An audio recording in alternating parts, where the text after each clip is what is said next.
nearing the end of our school year, it's time to talk about curriculum that we used and kind of give flip-throughs and reviews of that curriculum. Today is going to be one of our favorite history curriculums that we have ever used. And so I'm going to give a flip through and an honest opinion of what we thought of it. Welcome to this House of Walls. My name is Ashley, and on this channel I love to share all things homeschooling and books.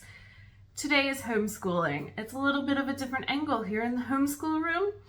We'll see how it works, but I thought it would be kind of fun to have this stuff here behind me. So that's right, today we are talking history, specifically History Quest, United States, History and Civics. So this is the third book from History Quest that is out and that we have used. So I feel like we have a pretty good understanding of History Quest by now. And just for some clarification, I am an affiliate for History Quest. However, I bought this before I was an affiliate. I made no money on it. It was not gifted to me, anything like that. I just figured by the time that we're 3 years into this curriculum, I may as well also be an affiliate with them. So we have used early times, middle times, and now are currently using this. We are, let me see how far we are into it. We just finished chapter 21 and we are now in a Hygge week, which I will explain in a little bit if you're not sure about the layout of History Quest. So History Quest is very much so told in a story format. You have these books and this is to be read aloud by the parent or teacher, whoever. There is an audio. I like to read it aloud just because it's easier for us to stop and pause and talk about things as we're reading about it. This is set up very uniquely that there are two parts of a chapter. So the first part is your main History Quest chapter. That's where you're getting a lot of the information about whatever the topic is for that week. The second part is called a history hop. And that balances fiction and nonfiction. So you, as the reader, hop back in time to meet somebody from that time and learn more about that time. We have absolutely loved that setup. It has brought history to life in our homeschool, that we really get to meet these people that we're reading about, and it's not just here's a bunch of dates to memorize. So along with the History Quest book, there is a study guide, and this is that. You can buy the study guide already printed and everything like that. That is what I did for our first year for early times.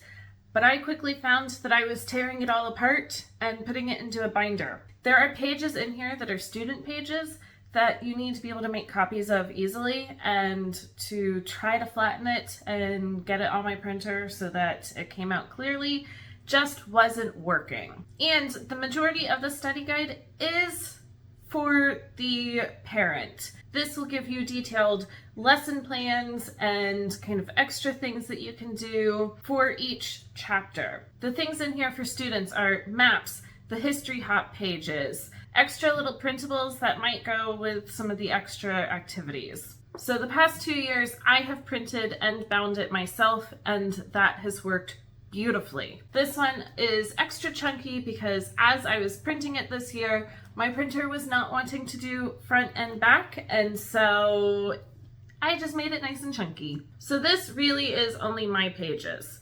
I take out all of the student pages and I just put it into a little folder so that I can pull them out as needed, and we can put it into our interactive notebook. So you'll see here, this is one of the pages for one of our next history hops. This one actually comes with 2 coloring pages. So there's the other one.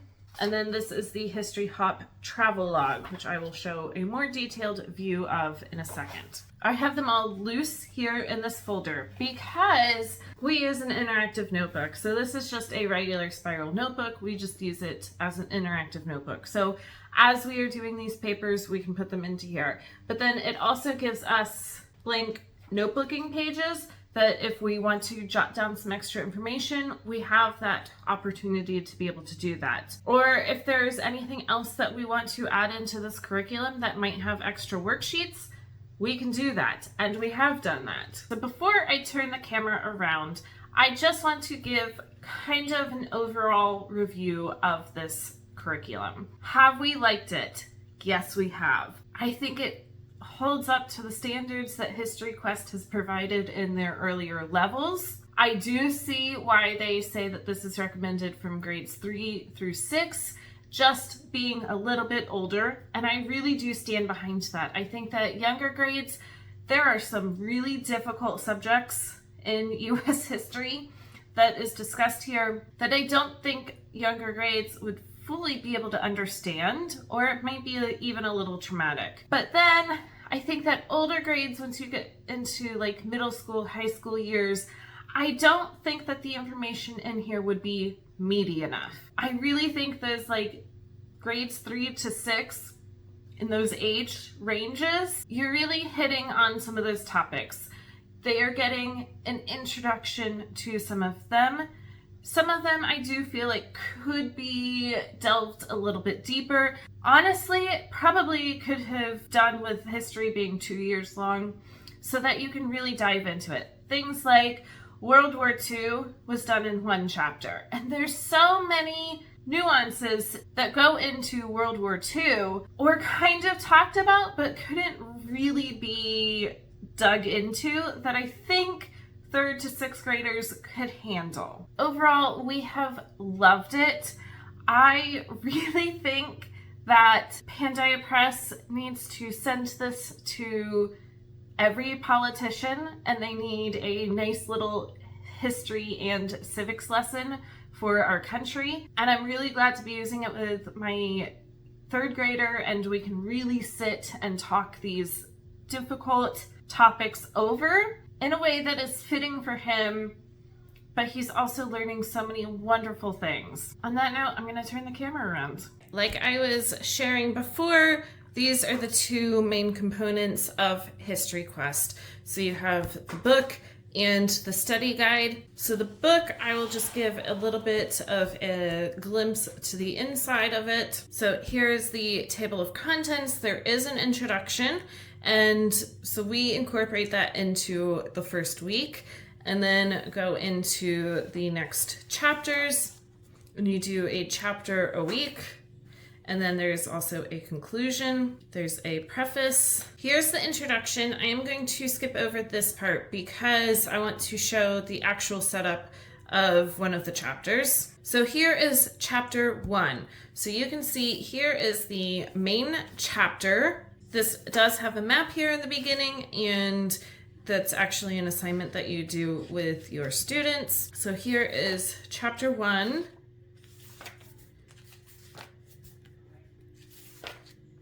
And then this is the end of it. So it is from page 7 to 15, but that is only the first part of the chapter.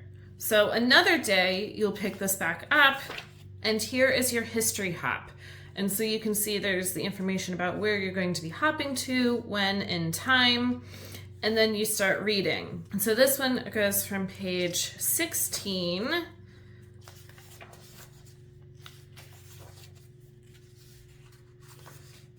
really to page 24. At the end of each part of a chapter, there are some little extra notes, and so I don't always read them aloud. I kind of pre-read them and then gather out some information that I can tell my child. And then you're into the next chapter, and it continues like that throughout this entire book. So now here we are with the study guide. So again, here's the table of contents. We did add in an additional Native American study at the beginning. I will say, I don't think that there was enough Native American study to begin with. There's a research quest and the first unit that is Native American. You do a Hygge week of Native American tales, and then you are right into colonization. I really, really think that this is where they could have expanded it, probably into 2 years, to give us a really in-depth Native American study. Now, in early and middle times, you do hit on some Native American groups that were here from those times. But I really think that before we get into colonization, there needs to be more. I'm going to go ahead and share with you what I found to just beef up the Native American history. So I've got this from Teachers Pay Teachers, and it's from P. Olivieri from Rock and Resources.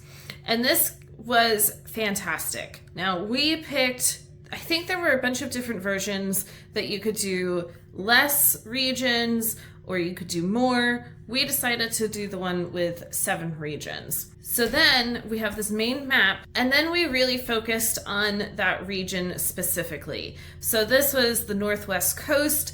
I think I just got rid of them in my cleaning up, but it comes with a passage to read. And so we would read through those together and then fill out the worksheet with it. So you can see here's Southwest and Great Plains. And there are different style worksheets that you can choose from. So Southeast and Eastern Woodlands, Arctic, Great Basin. And then we were able to move on into History Quest.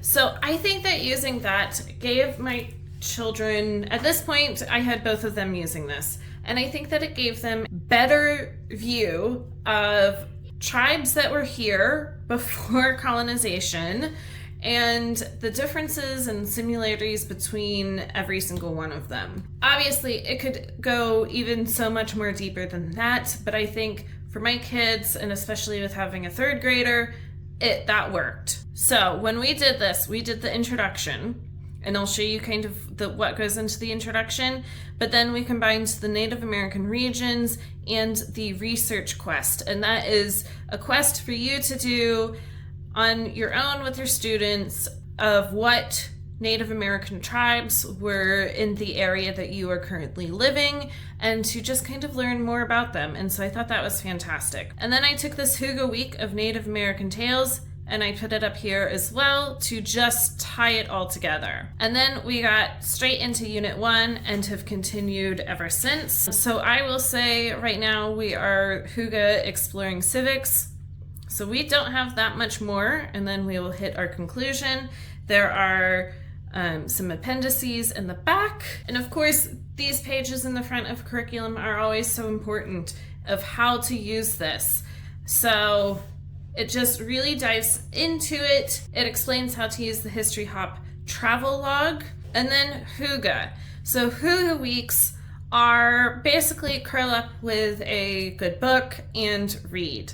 We have really loved them, and it just kind of gives us that little bit of a break from our regular curriculum to literally curl up and read some books together. So here is the required book list. So obviously this is your main spine. And then it gives Hygge literature. And beyond that, you don't need any additional books. I will give you a little bit of a sneak peek of the books that we chose, because some of them you can pick some different books to use. So we did The Girl Who Helped Thunder and Other Native American Folk Tales.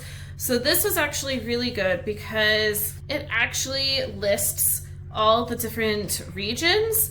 And so as we were studying that region, we were going into here and also reading their folktale stories. So nice little flip through. And I love the pictures in here. This was a really good resource to have. All right, our next is The People Could Fly, American Black Folktales. This one is a great book here. We barely scratched the surface on this during Hygge Week. And actually, for some of these, I was able to find YouTube videos of it that were able to do it so much better than I could. And so that was a great resource to do. Then we have American Tall Tales. So these are definitely tales that I grew up learning in public school, but I'm so happy that I am able to expose my children to more. So here's a table of contents so you can see what stories are in here, and then just give a little flip through here. The pictures in here, I love these kinds of prints. And then for Hygge Week number 4, it gives a list of tall tales to choose from with female protagonists, or just a single one. I went with 3 of these. So we have Swamp Angel, another just flip through, Doña Flor,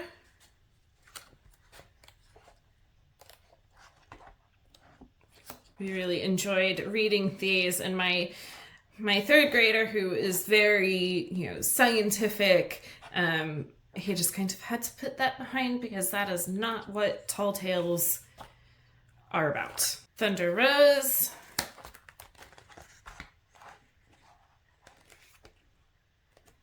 So there were those, and then we are doing Exploring Civics right now, and so I found How to Build Your Own Country.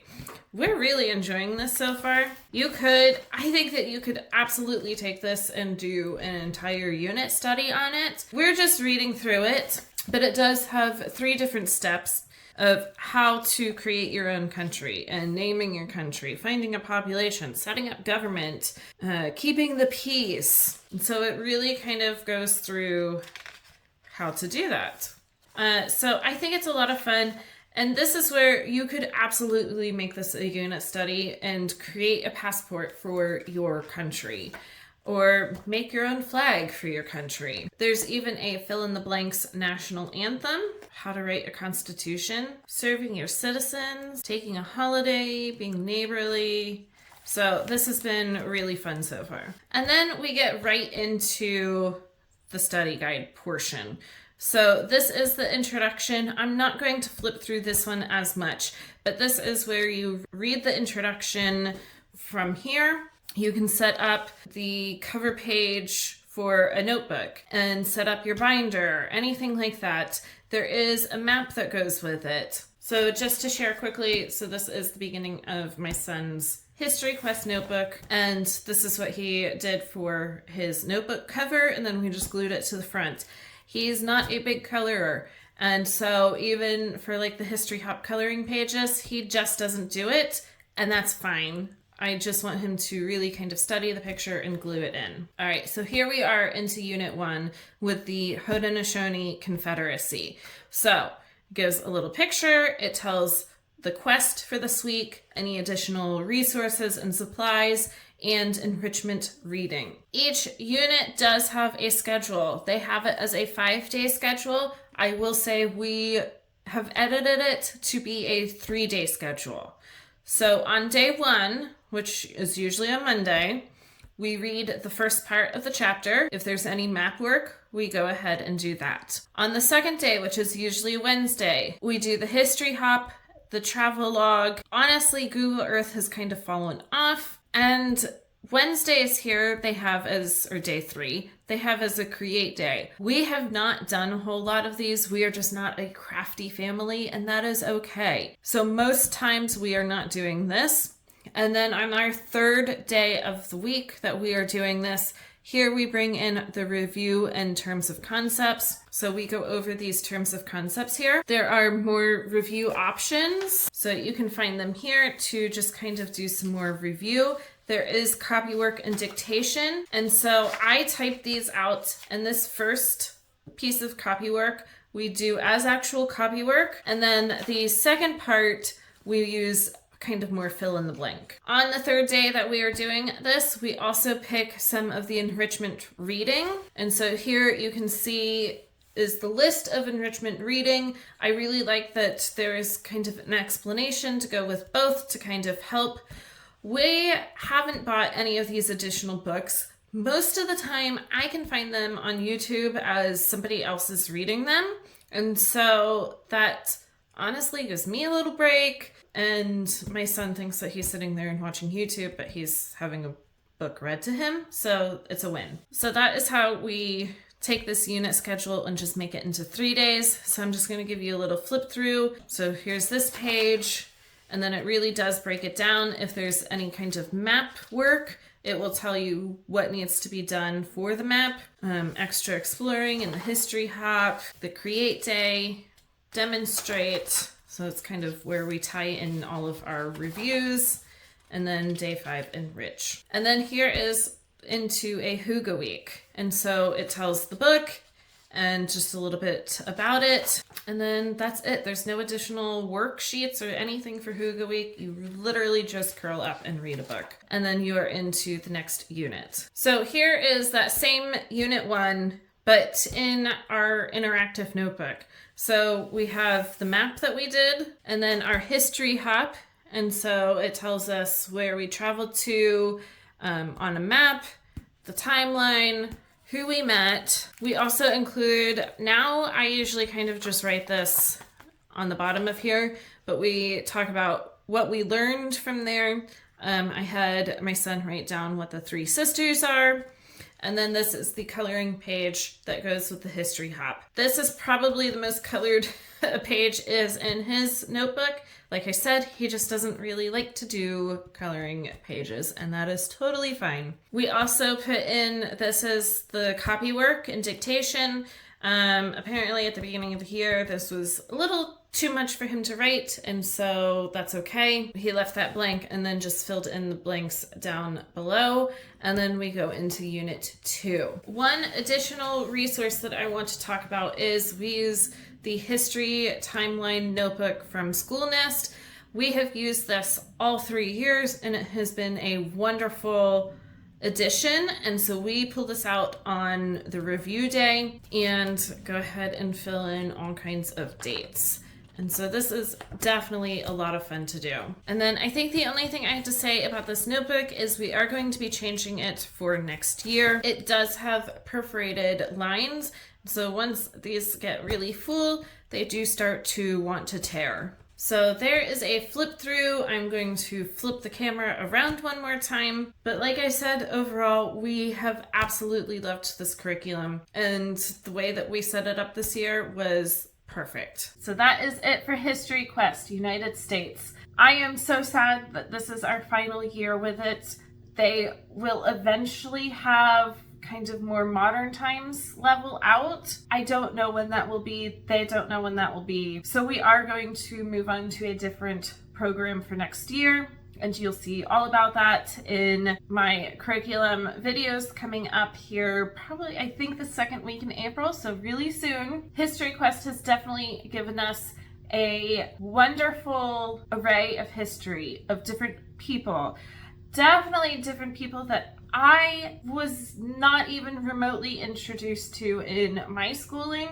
And my kids know all these different people, not just a very Eurocentric history. On that note, if you like these types of videos or anything else that I post here on this channel, please make sure to like and subscribe down below, and I will be back for more soon.